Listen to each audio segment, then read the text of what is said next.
Sa pormahan din po, pasensya, yun yung una kong tinatanong. Sabi nila, bilyonaryo, pang ilan sa pinakamayamang Pilipino, sabi ng Forbes magazine, pang ilan po kayo.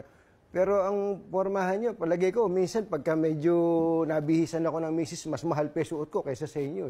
Bakit po ba ganun ang style ninyo? Okay, ang buhay natin dapat, huwag natin isipin yung pera-pera kung magkano pera mo.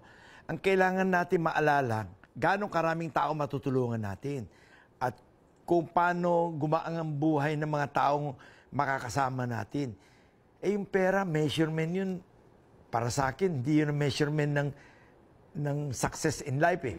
Ang success in life, measurement is, ang saya mo kasi, ako, natulungan ko yung mga kaibigan niya, nagkatrabaho na mabuti.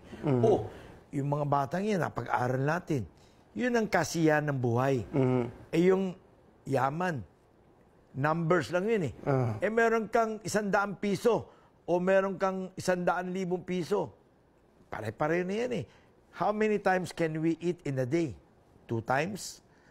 Pwede ka ba kumain araw-araw ng baboy, adobo, maimpacho ka. Pwede ka ba kumain ng steak araw-araw? Impacho rin. Nowadays, laging iniisip ko is, we eat to live. Parang kumain ka para mabuhay ka. Huwag yun mabubuhay ka para lang kumain na masarap. Masama yun. In as much as possible, tinatry ko maging simple living lang. Kung may pagkakataon nga ako, pinakamasaya ko sa buhay, yung nagpapahinga ko, o makita ko yung mga anak ko, o makita ko yung mga apo ko, yun ang pinakamasaya ko sa buhay.